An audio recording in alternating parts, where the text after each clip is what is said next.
Right on. Good evening to everybody. I can see there's a lot of people logging in. Welcome to the second annual Planted for the Planet event.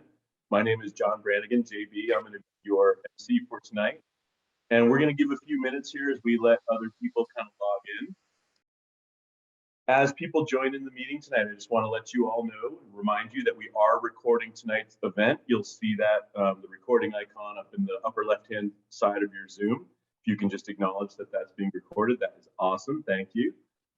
Also, if you have any questions throughout the night for the speakers or panelists, please feel free to enter the questions into the chat box down at the bottom, and we'll be kind of going through those one by one as we roll along. And while we're waiting for people to roll in, I just want to give a big thanks to everybody on the team here at the Planted for the Planet group. We have Rachel, Keith, Anne, Kate, Dot, Valentina, John. I hope I don't forget anybody, but an amazing group. This is our second annual event doing this. So thanks everybody for joining tonight. You know, it was really important for us. I was talking with all of the guest panelists over the past few days. A year ago, we were still kind of in the midst of pandemic. Restaurants weren't doing great. They had a hard time kind of figuring out what was going on. There wasn't in-person dining really happening yet. So our group decided that what a great way to celebrate Earth Day and also really acknowledge one of the biggest things that we can do to combat the climate crisis is to eat more, plant-based diets. So we started last year with Planted for the Planet version 1, and we're so excited about how it's grown and how many people are excited. I think I look at friends like Rachel, who was a participant last year, and this year she's on the board. So I'll say if you're local to the Seacoast and you want to get involved in this, by all means, please do. And also a shout out to our mother organization, my dear friend Ann Bliss, who's on the call, the president and one of the founding members of CRAE. We're a nonprofit organization that has been around for, I'm going to put Ann on the spot to find out how many years. We started in 2000 and I'm going to say 8 or 9. I think it was 2009. It's when CRAE started. That's awesome. But yeah, if you're interested, you can check us out at searei.org. That's CRAE.org.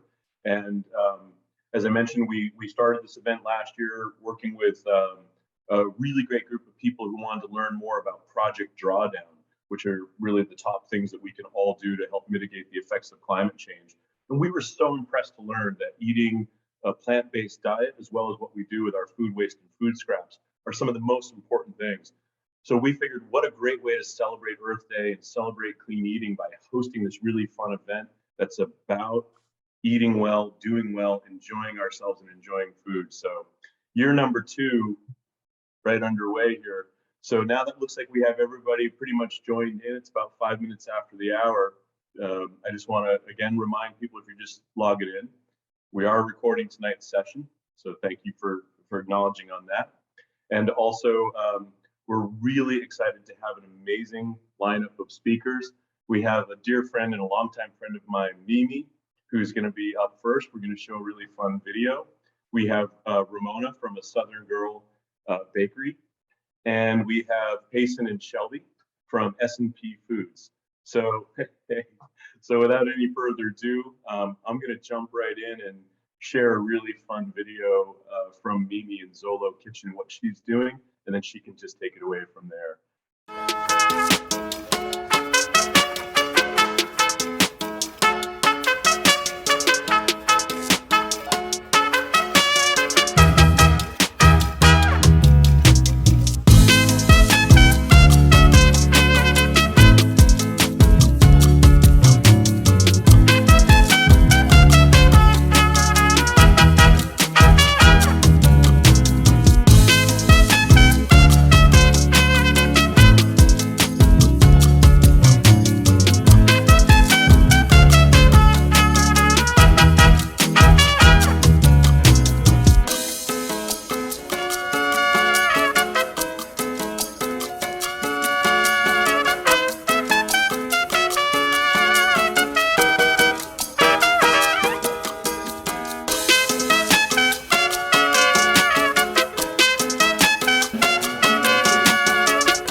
So nice to be here.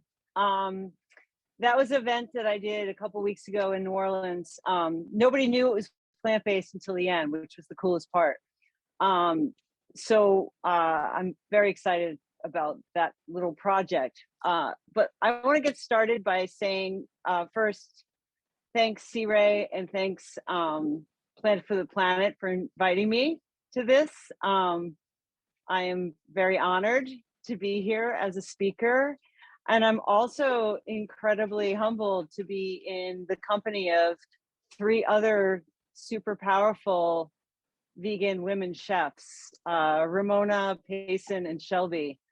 It's really, really cool to be here with y'all. So I'll give you just a quick little background. I owned a vegan restaurant for 7 years, VO2 Vegan Cafe in Cambridge, Massachusetts. It was super successful. And then when our lease was up, our rent went to a number that I just couldn't quite make.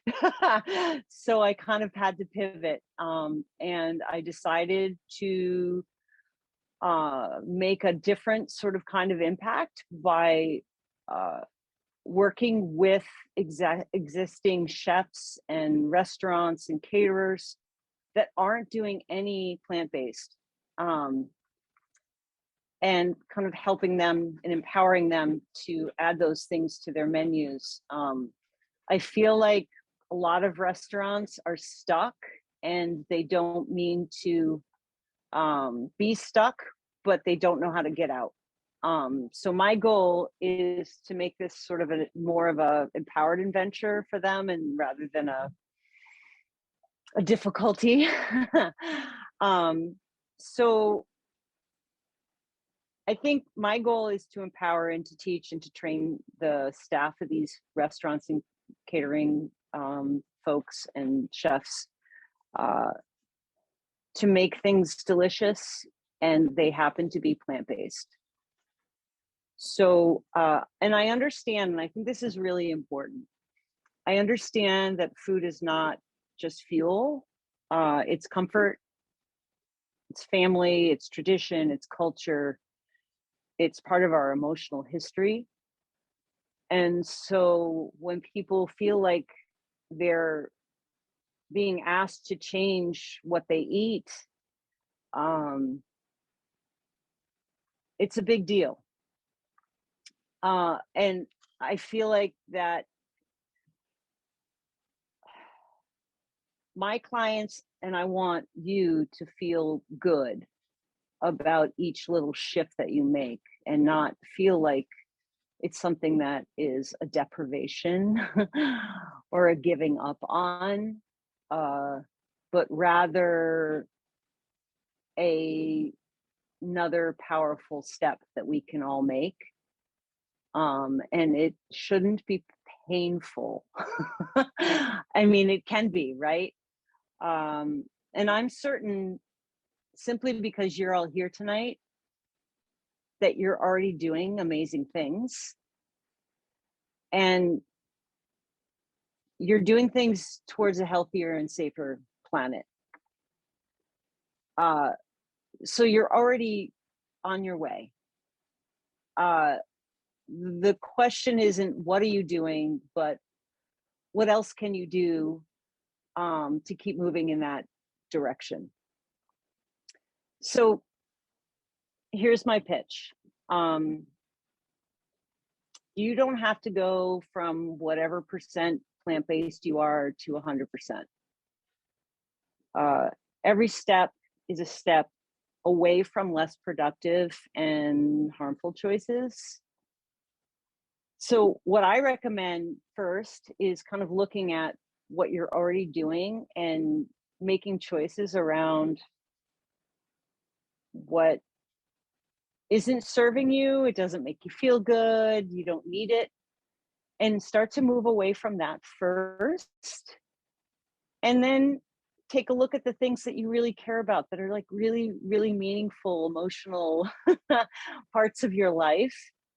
Like I joke, but sometimes I'm like, people will say to me, well, I can't live without bacon. I'm like, okay, be a bacon eating vegan. Like, you can do that, right? Like, keep what you need or what you perceive to need in the moment, but also just get rid of stuff that isn't helpful or serving you. Because this process, what I have found in my work is when I make people feel bad or guilty or stupid about their choices, they dig in. If I can make people feel more excited, uh, powerful, then that's the way to go. So I want to tell every single one of you right now that are right here, you're amazing. You showed up tonight. Like, that's a big deal. And then let's keep going. Let's keep moving forward with those decisions. It's so hard to feel like your choices don't matter. And I think that a lot of people really believe that. But the reality is they do.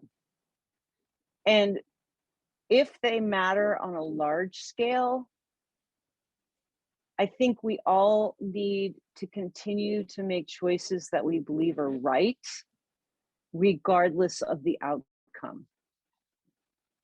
So maybe each little choice that we make isn't powerful on its own, but if everybody collectively is doing things to move forward.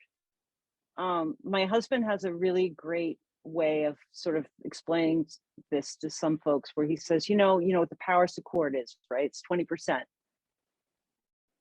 Right? What if everybody did 20%? That would be really powerful, right? So it doesn't have to be all or nothing. And I think the critical part is that we all do something, and we do the things that make us feel excited. And I work with an animal rescue. I do all kinds of things, and I can't tell you how many times people have said to me, well, why do you care about the animals and what about the people? I'm like, that's a really good point. What are you doing? Do it. Right? Like, when someone like Ramona or Payson or Shelby decides to open a business that is as challenging as it is, we've got our hands full. So other people need to step up to the plate and cover those other bases.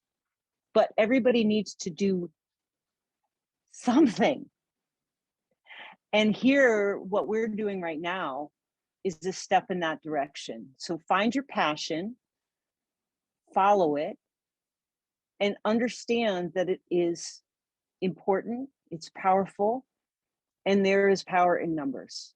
And what we all do here tonight and where we take it is a really, really important next step. That's what I got. Mimi, that is awesome. You know, we talk a lot about a matter of degrees and bringing people along to join us. You know, I mentioned to all of the speakers, you know, I have friends who are great. They're kind of a Meatless Monday kind of crowd, and that was a great place for us to start. And I think we want to, you know, pull people a little bit further and pull people into another direction. Which two things before I introduce our next guest, because it's a perfect segue. One is just a reminder. Throw questions you have at Kate. She has renamed herself Ask Me Questions. She just waved at you. We're going to be doing a little Q&A towards the end of the program here, and also just a reminder to thank all the area restaurants. If you live locally here in the Seacoast, you can visit us at Planted for the Planet and CRA.org to look at all of the amazing restaurants here in Maine and New Hampshire and Massachusetts that have taken part in this. If you're one of the restaurants that is taking part in this year, thank you very much. And if you're one of the participants who gets to dine at a restaurant, I'm going to put a plug in for my little local restaurant here in South Berwick. the meal was amazing.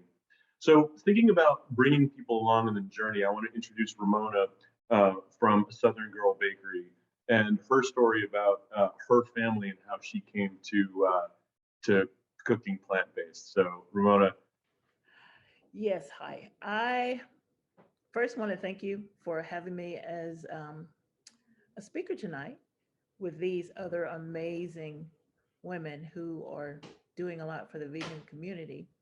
Um, I got involved for purely selfish reasons to begin with. I have two grandsons who I tell everyone who are allergic to everything but air and water. So when they were growing up, they would go to birthday parties where they were carrying, they were just taking bags of fruit to parties because they couldn't enjoy the desserts like the other kids. And as they grew older, they were like, we're not going to go to any more parties because this is just not fun anymore. Everybody's having cake, ice cream, cookies, whatever, and we can only bring our bag of fruit. So as a grandmother, that hurt me to my heart because I felt like every child deserves to have cake.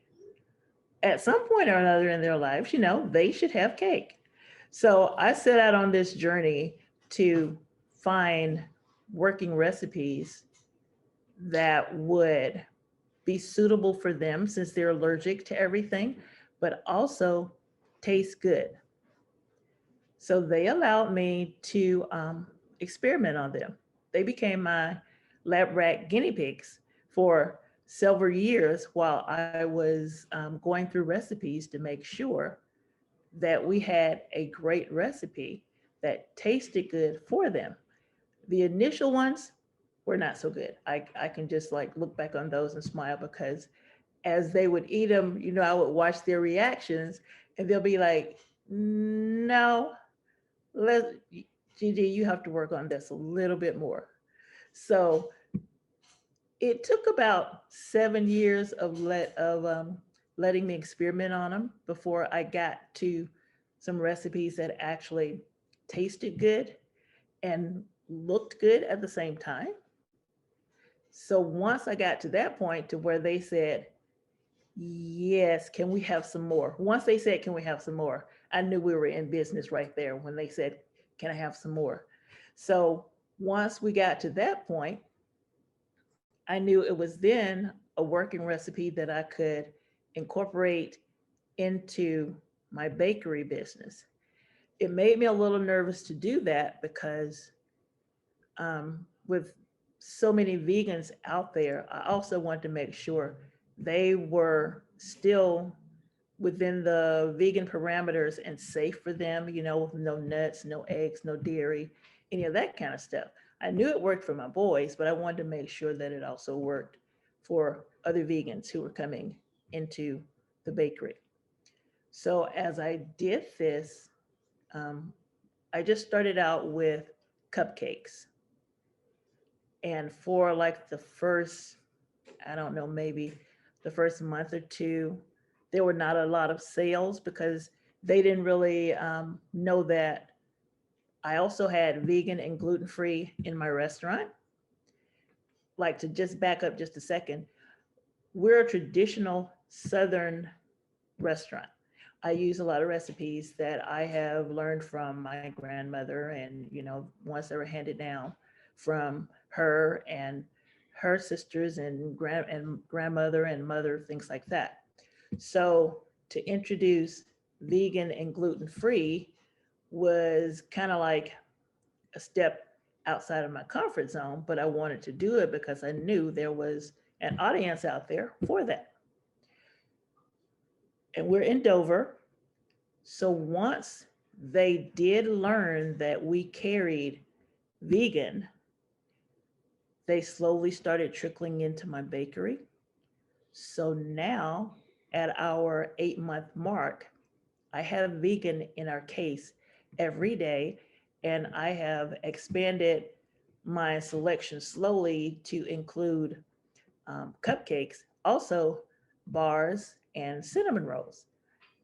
And I'm still amazed at the amount of people who come in who are saying, I am so happy that you're here because we can't find great tasting vegan anywhere, or people who are willing to even bake vegan for us.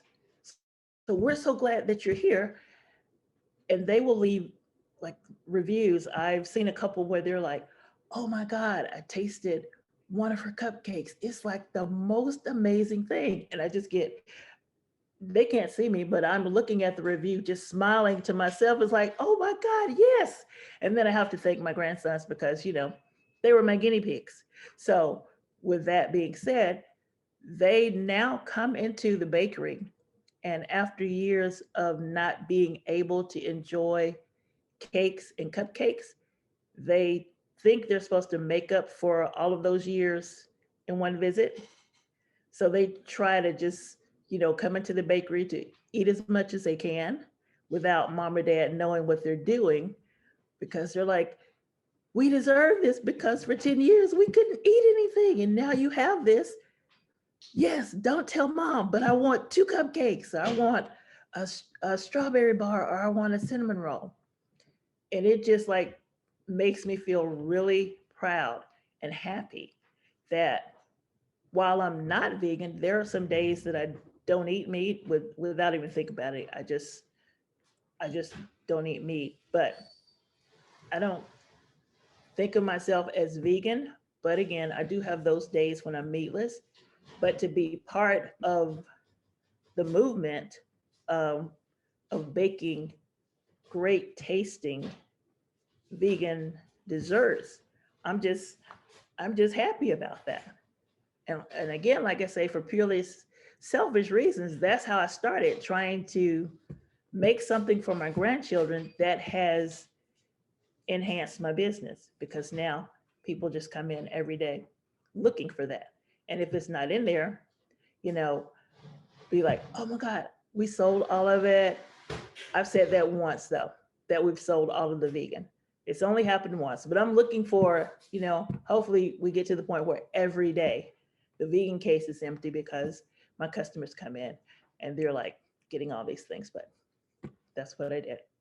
Yeah, Ramona, I love that story. You know, it was so great to catch up with you yesterday on the phone and hear a little bit about this and knowing your journey. Now, I think most of the audience wasn't on, but I saw somebody help you log on earlier. I'm guessing that was the grandkid's mom. That's Courtney, yes. Okay, so now this is being recorded, so you just ratted out the grandkids that they've had extra desserts. So, well, hopefully she doesn't watch it there. But that's awesome. You know, I got to say, I really do. I celebrate businesses like yours as we talk about this opportunity to go plant-based. You're just a perfect example of what's in the case. It almost doesn't matter, right? If it's vegan, if it's conventional, or what other language people like to use. Does it look great? Does it taste amazing? I can't wait to come to visit your bakery because I know it's going to be both of those things. So thank you Thank so you. much for joining us tonight. Hey, as we roll along tonight, I just want to remind everybody, you know, thank you again for joining in. You're taking a little chunk out of your Thursday night. I hope you're able to support some of the local Seacoast area restaurants in Maine, New Hampshire, and Massachusetts that have taken part in this. Again, thanks to my co-committee members here for Planted for the Planet. This is our second annual event. I know a few people joined in a little bit later. So there's an opportunity for us to really celebrate eating plant-based year-round. And we really felt like Earth Day is such a great time to talk a little bit more about it. And when I think about how a business, we learned a little bit about Mimi and Zolo Kitchen. We learned a little bit about Southern Girl Bakery here. But what I think was really cool is I got to meet yesterday on the phone Shelby and Payson from S&P Foods, and they live in a part of Maine where I get to spend a little bit of time, or I used to get to spend a little bit more time up in the mid coast. So I'm really excited to hear more about their journey, how they got started and everything. So thank you, C. Ray, for inviting us, and thank you everyone who's here tonight. I think it's really awesome to see the turnout. Seems like a lot of Payson and I were assuming that everyone who's here is either vegan or already interested in eating more plant-based. So we thought we'd just talk about our journey as entrepreneurs and as vegan business owners. Everyone who is vegan has a story of how they got there. And I think what Pace and I have in common is it was a transition over a long time for both of us, but we just couldn't find any more reasons not to be vegan anymore. Yeah, so I guess we started out by, well, we're sister-in-laws, by the way, and we started out by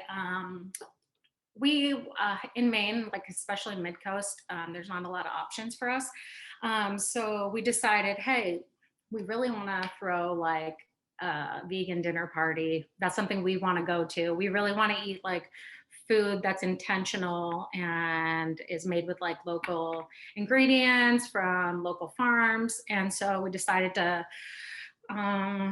invite a bunch of strangers from the internet over and pay to come eat the dinner we cooked for them. And we did, I think it was a 5-course meal. It was our first one because we're a little bit nuts like that.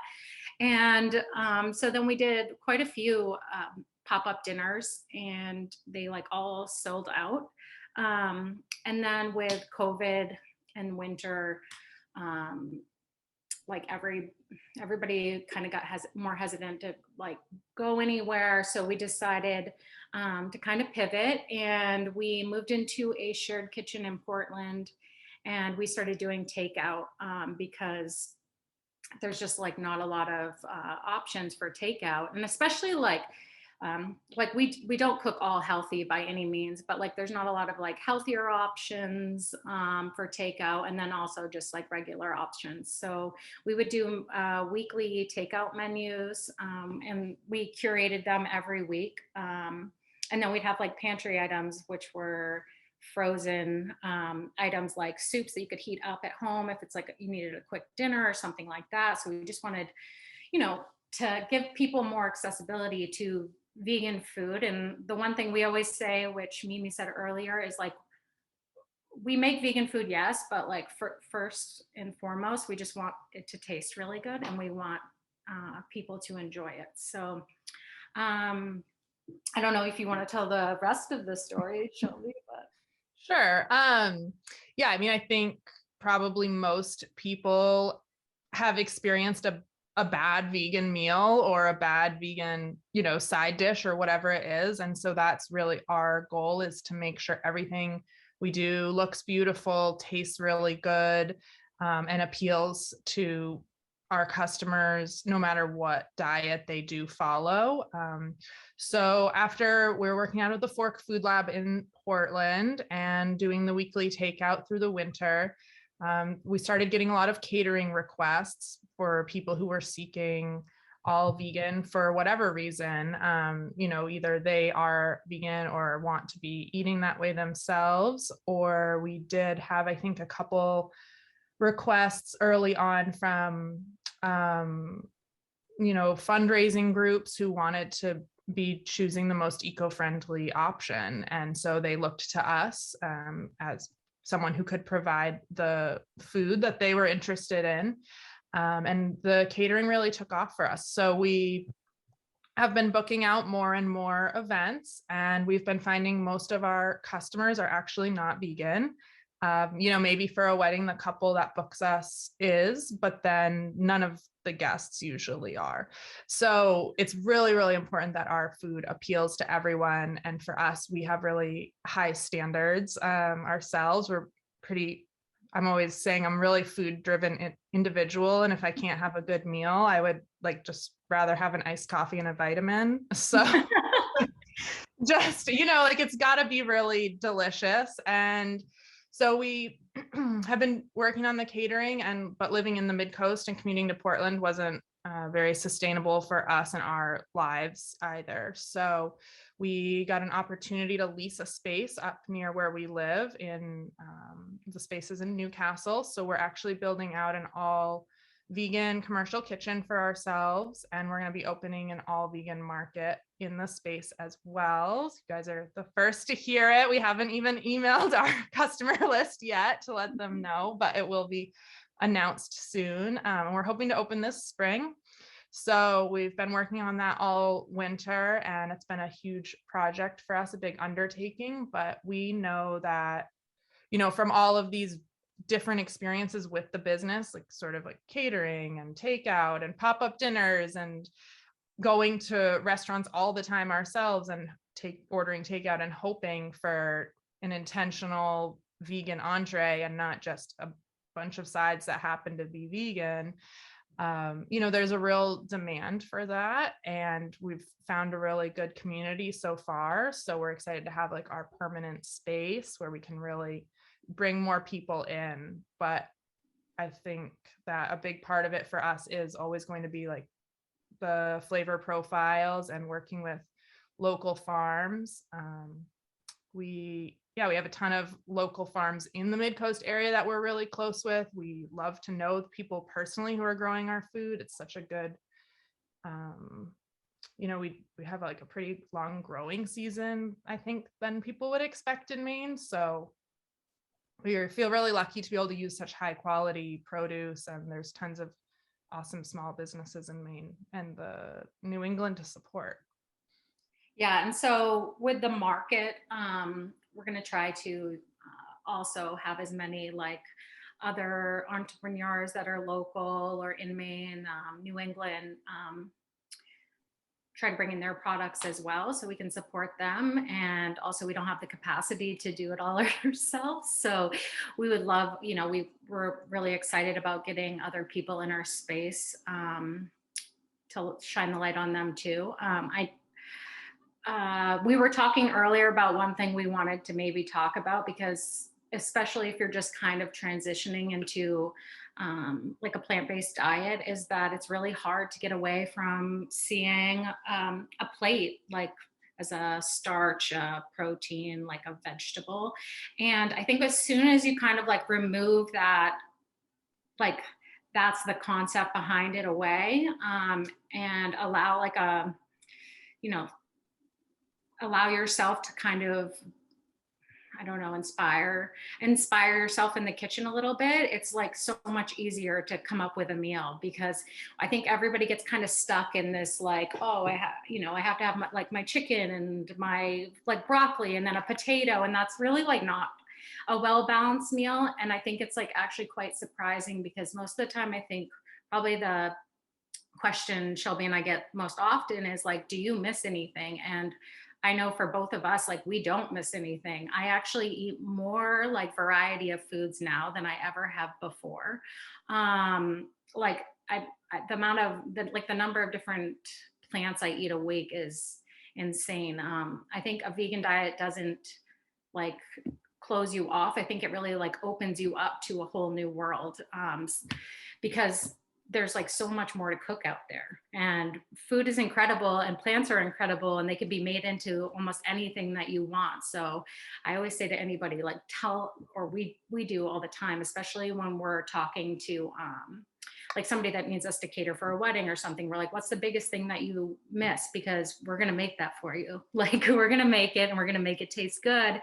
And people are like very surprised by that, I think. So and we learned that really quickly with our pop-up dinners, because almost everybody that came to our pop-up dinners to begin with were probably heavy meat eaters. And so they were like very surprised by the type of food that you can have. I love that. I love that connection. And thinking back earlier to Mimi and the video we shared, and the fact that a lot of people, if not everybody at that dinner party, didn't know till afterwards that that was a plant-based meal. It's just further proof that, you know, it really is about celebrating great food. Payson and Shelby, thank you so much for, you know, the work that you're doing. And I mean that. I know it's a business and people shouldn't have to be, you know, thanks for making money, but I do think it's like, it's really important, everybody on this call, all the amazing women on this group tonight, to really understand that doing well and doing good can really be linked. It's like, you know, you're creating this great business, and it's better for the environment, it's better for our bodies. And I want to just say, speaking of businesses, if people can take a moment throughout the chat, you'll see that my friend Valentina and others are sharing links to the businesses not only the participating restaurant, but S&P Foods, Southern Girl Bakery, and DeZolo Kitchen are amazing speakers tonight. So be sure to check out, their businesses and what they're doing, because the more people that share in this journey and this mission, and we create an economy around this. People who've known me for a bunch of years, I'm in the renewable energy space. It was my choice to sort of join my battle for the climate change, and I feel that we're gonna solve a lot of the problems faced by the climate crisis by spending our way out of it. And I hate to say it that way, but we're a capitalist economy, and it's what we do really well is spend money. So we have great choices and get to buy and celebrate food or vehicles. I know, Kate and Keith are awesome. They get to drive an electric vehicle, and we're all sort of going in that direction. We get to vote with our dollars every day. One of the things I mentioned to the speakers, people heard me say this last year. Most Americans right now, people on this call, we're really fortunate. If we don't suffer from food insecurity, we get to make choices 3 meals a day, including, 4 or 5 if we get to some awesome snacks and desserts. We get to make choices about what we buy and how we spend our money. And so if we can do it in a way that's going to keep us healthy and also be better for the environment, then why not? So it's just about 20 minutes of the end of the program here. We have some questions coming into the chat. We want to open it up. We want to hear from you, our guest tonight. Again, shameless plug, I want to help remind you to support the area restaurants that have been supporting us. There's a list in the chat. By the way, if you're on social media, Instagram or Facebook, share photos, share stories, tag us at #PlantedForThePlanet. There's some amazing gift cards that are being given away to participants. And also, we just want to raise awareness. One of the things I loved about all the stories tonight is people listen to people. We buy from corporations, we buy from businesses, but we really connect with people. And I can't wait to go to, Ramona's business and get to eat some amazing food, because I'm going to know that the woman that made it put a lot of love into it. And if it's good enough for her grandkids, probably going to be okay for me. So Kate, how are we doing on questions? Do you have any? Oh, and one last thing, informal poll. Join us on Sunday night. We'll have a more formal poll. So that's a nice plug to get you to come back on Sunday, where we have 3 other speakers. But we're kind of curious, where are people along your journey? Are you currently plant-based? Are you strict vegan? Where's your journey? So that Sunday night virtual event can be the same format, 3 speakers, 3 different speakers. Actually, I see Glenn, one of our guests on Sunday nights, one of the participants tonight. So thanks for joining us, Glenn. And we'll share a link to that as well. But yeah, let Kate know where you're at in the journey. Kate, what do you have for questions? Anything we can open up? We've got tons of questions and some really good, awesome ones. And so given the time, I want to be cognizant of that. And I think we'll start by asking each participant or speaker one question, and then we can move on to some group topics. So we will start with Mimi, and the most asked question is wondering, I can see where this is going and I want an invite just for the record.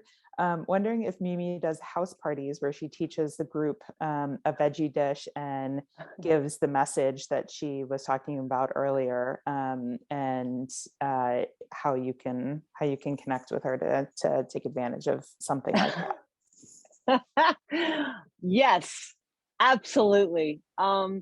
I think the thing is, and I think that probably all of us can agree on, Payson, Shelby, and Ramona, is that we want to get people involved on any level they can.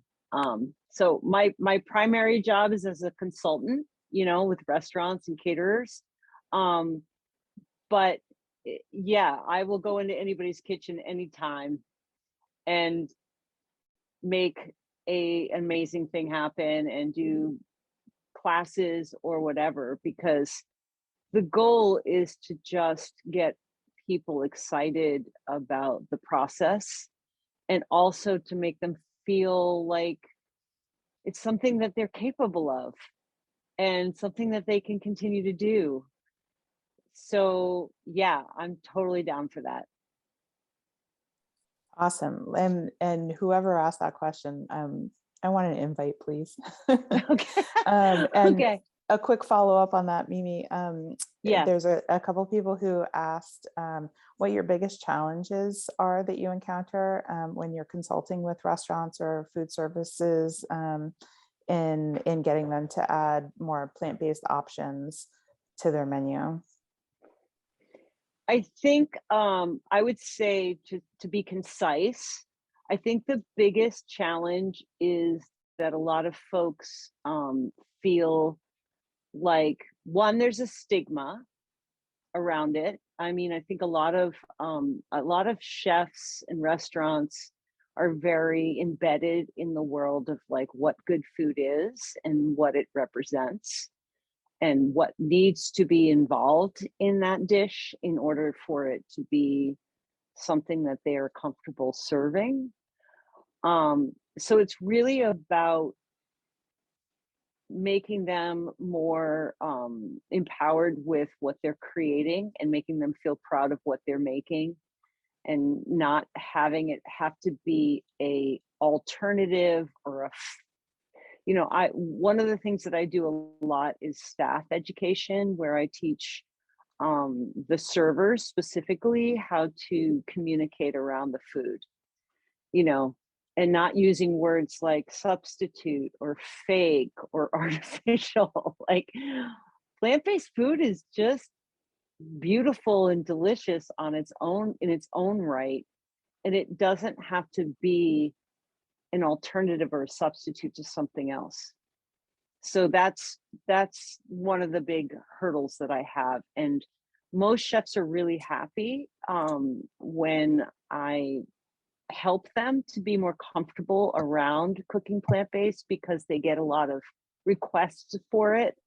And if they're asked to do something that they don't have the skill set for, they're going to put something out they're not happy with.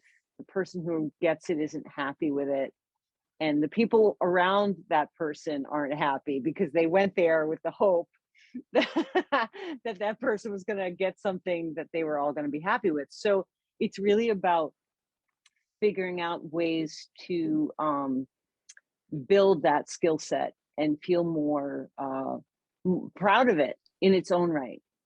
Awesome. Thank you, Mimi. You're welcome. I remember from our one of the speakers that we had last year, Kim from Plant City in Providence. She said that the kind of if you build it, they will come type mentality, and that most restaurants are surprised by the fact that when they start offering plant-based options, they do sell and they are popular. And that's probably one of the hardest things to get restaurateurs to get over that fear of. So moving on to the baking world, Ramona, the number one question that we have been getting is wanting to know some tips that you might have for replacements for recipes. So obviously eggs and dairy are kind of the biggest areas that need accommodation. Do you have tips that you can share with what your favorite substitutions are? So the thing that I've found that works best for me now as the substitutions would be baking powder and the apple cider vinegar. I went through the whole egg replacement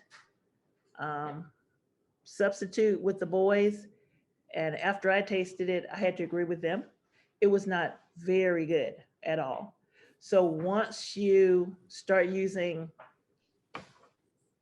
natural products like the apple cider vinegar, I have to say baking powder, you can try applesauce. I found that works.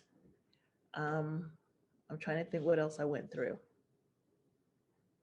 But if you see the egg replacement on the shelf, I would say give that a pass, because it does leave an aftertaste in your desserts. So stick to the apple cider vinegar and the baking powder, and you just have to like work your recipes to see what the amount that works for you. But I'm curious, Ramona, I haven't heard this one before as someone who does some vegan baking. So how do you use the apple cider vinegar and baking powder?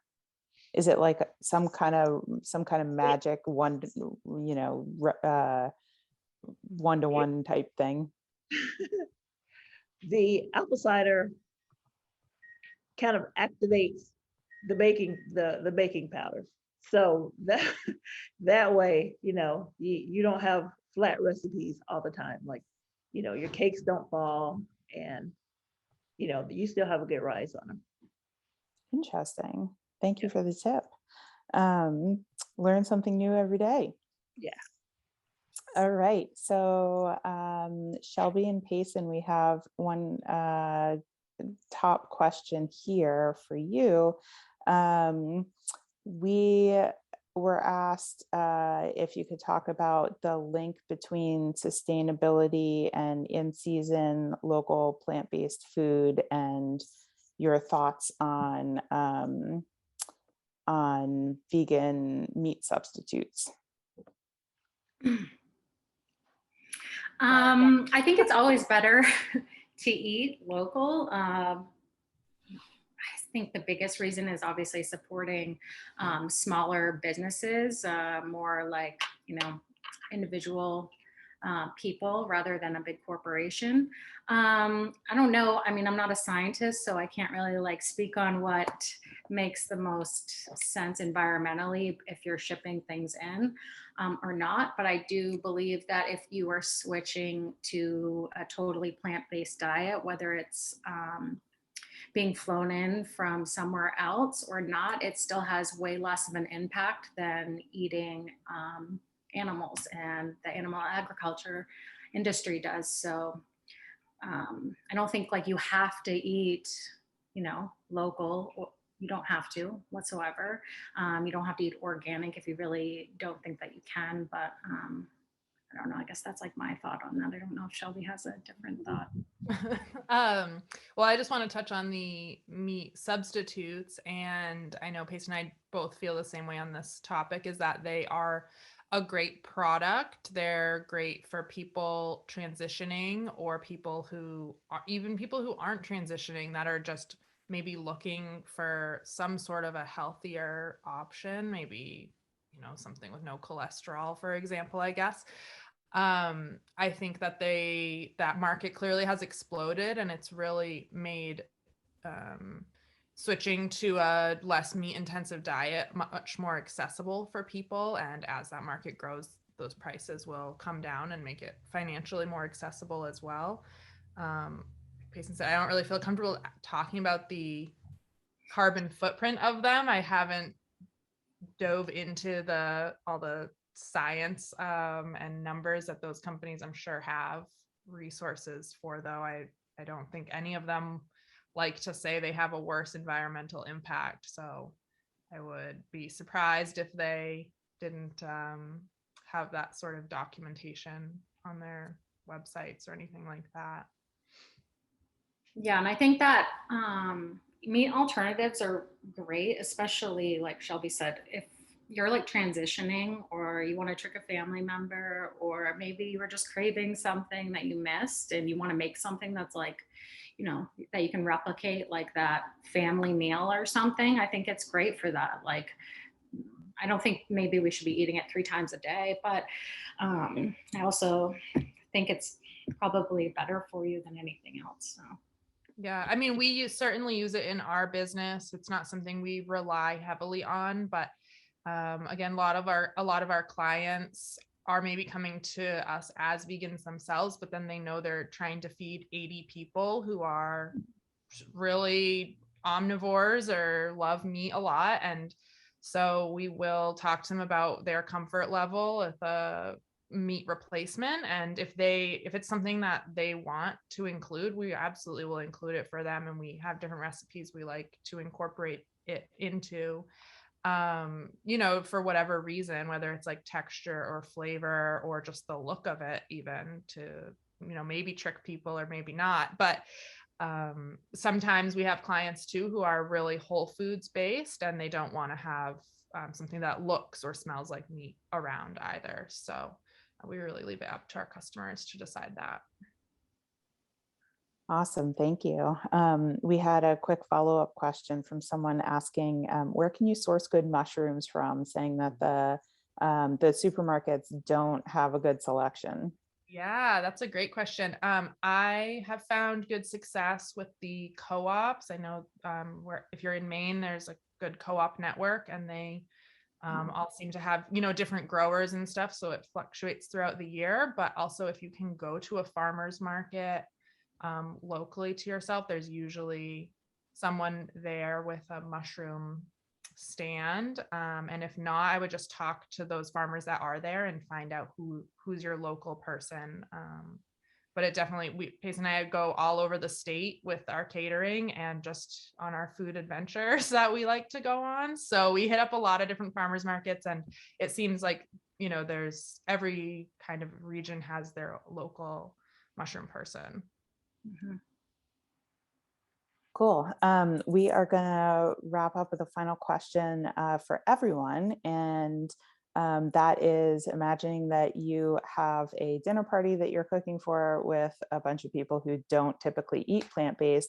What is your go-to meal or recipe that you're going to create, or singular dish that you're going to create to wow them? Shelby and Peace. No, I don't think I'll start with you. I don't think I have one. I don't know if Shelby does. I have so many. I just try to make something that's like really delicious, that I think it like depends on what time of year it is and stuff. So it really depends on a lot. But I guess like something I did for one of my husband's friends that probably thinks he has never tried vegan food before. I made him like a homemade lasagna and made like the cheese that went on it, like everything, like a melty cheese that went on it, everything. And like he knew it was vegan, but he said he would have had no idea. So I normally try to lean towards more of like what somebody's like comfort-y type food is, and then maybe try to make something semi-similar to that. That's brilliant. I think I normally go for like I love soups no matter the time of year. So I'm going to say like 5 things, I think, but so like a soup and a salad and like homemade bread. I don't think you can go wrong with that. It's like, there's something to me really comforting and familiar about soup, even if it's like a recipe you've never had before. And there's so many really hearty ones out there, recipes you can find. I also, though, really love Southeast Asian cuisine. And I think I would, I often do like ramen bowls or different like rice bowls and things with just a ton of different flavors, textures, and hit all of the flavor profiles like spicy, sweet, vinegary, savory. Try to get everything in there so that it's just a real like joy to be eating it. Maybe it's something they wouldn't be cooking. Maybe it's not a lasagna they'd cook themselves, but it's something that they are happy to experience and would maybe want to experience again. We'll shift over to Ramona. What's your favorite recipe that you bake to fool all the non-plant-based folks? If it's spring or summer time around in there where there are really good strawberries available, probably the strawberry shortcake. I've got a frosting that is vegan across the board. Everybody at the bakery, well, I was about to say they wouldn't know that, but if they watch this broadcast now, they would now know that the frosting is vegan for traditional cupcakes, for gluten-free or for vegan. It's all the same. It's the vegan frosting. So I would say if it's warm weather, something light like the strawberry shortcake. If it's like a fall winterish, probably the carrot cake, because there you can still get away with, you can still get away with baking that and still using that frosting, the vegan frosting to go on that. And you honestly would not be able to tell the difference. You wouldn't know unless I told you. I You're up, love I'm Mimi. coming in for the carrot cake. Maybe what's your go-to, my friend? And then we're gonna do some gonna jump into some raffles after that. Actually, I'm gonna sort of say what everybody else has said, that the whole point is that it's such a broad brush. Like there's so many things that we can do that are so delicious. Like it really honestly isn't like there's this like one thing that I can make that would make people like dig it. I guess one of the things that tends to be a showstopper for me is I do a stuffed challah, and I stuff it with homemade meatballs or homemade sausage and pesto. That seems to be a big crowd pleaser. So there's that. But I think I'm guessing that all of us have had that experience where like what we make is there's so many things that we can make in depending on the moment, that will blow people away. And that's really the goal. Like if we only have one thing in our arsenal, we're in trouble. So being more sort of versatile about it. There's a lot of stuff that we can do that people will just be like, holy cow. Yeah. Not cow. This is delicious. Holy eggplant. I Yep. love that. You know, I love this, and I have to agree. I mean, you know, Payson, I love that you said you love people's comfort food and their go-to food, and do a vegan spin on that. Because man, that's just, you know, you really want to get somebody in their heart. You think about the foods that they love, and you're offering them something that's seamless and perfect. It's like so great. I'll ask a question since Payson and Shelby are still here. I'm curious. You mentioned that you were sisters-in-law. I'm curious if what percentage of the rest of your families are plant-based?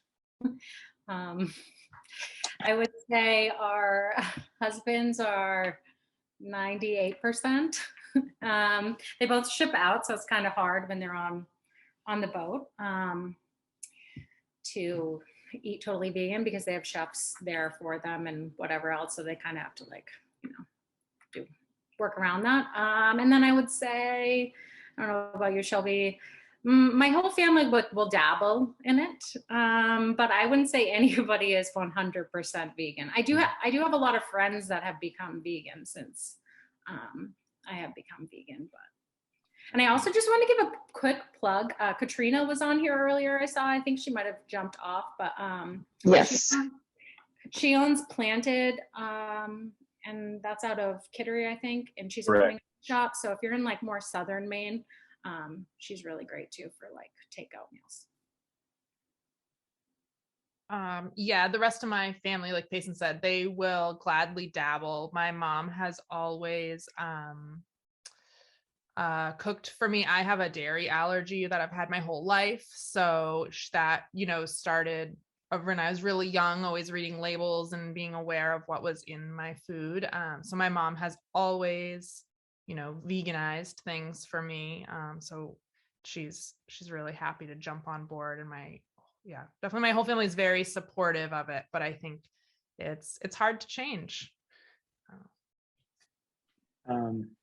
Mimi, how the video that you did in Louisiana was the idea of coming up with cooking for an entire party like that and kind of keeping the plant-based opportunity of it undercover? Was that part of the video idea?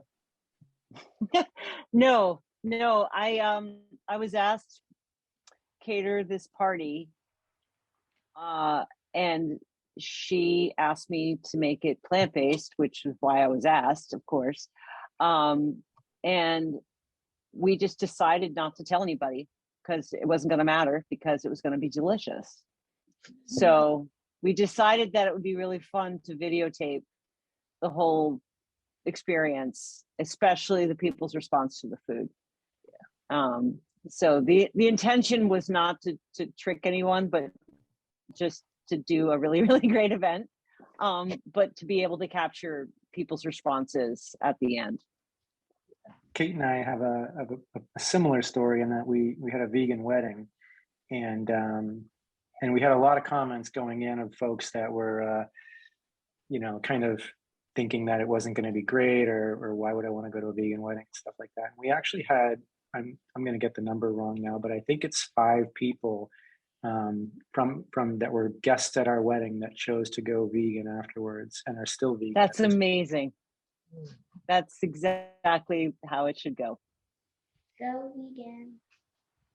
Go vegan. Who was that little creature that just said that?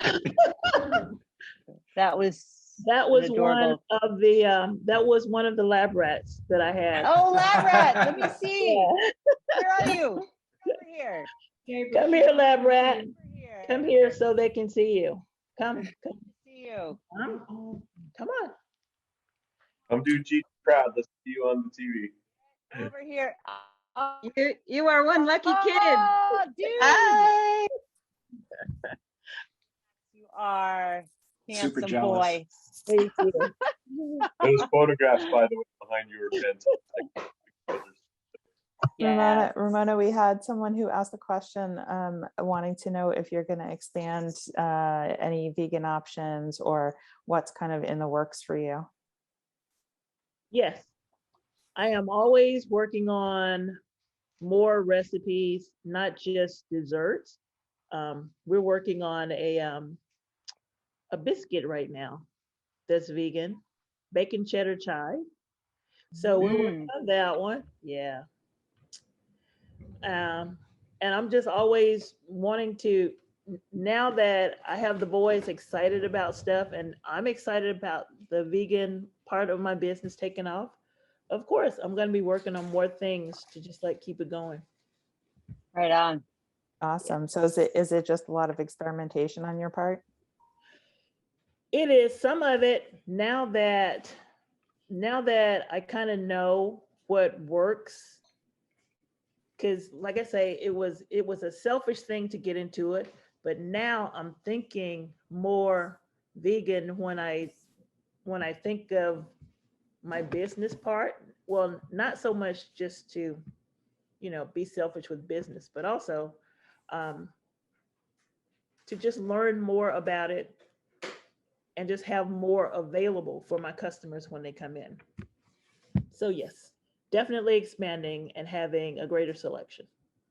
So wait a minute, I was thinking this through, by the way. So we got you lined up for dessert. Mimi, Shelby, and Payson. You were talking about, like, you know, I saw Mimi's dinner party. Shelby and Payson, you threw your first thing was like a 5-course thing. I'm just saying, like, I think we need to really just put something in action here. I wanna hang out and have food with you guys. So did someone say that we're gonna have a potluck? I like that idea. I That think was that's a hint, great hint, idea. That's wink, a, wink. I love that idea. Let's do a potluck. A potluck. Yes. Yep. Yep.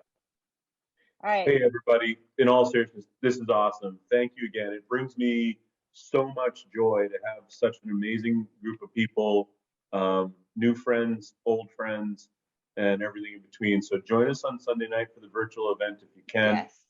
And, you know, keep sharing your story. I think one of the things we all learned tonight is we're all on different levels of eating plant-based and going into that journey. Keep sharing your story and keep doing what you're doing because it really does make a difference. So thanks everybody for joining. I'm gonna sign Thank you off. so much. See you right Thank now. you. Thank you. Thank you, Peace everybody. out. See you on Peace and love. Sunday.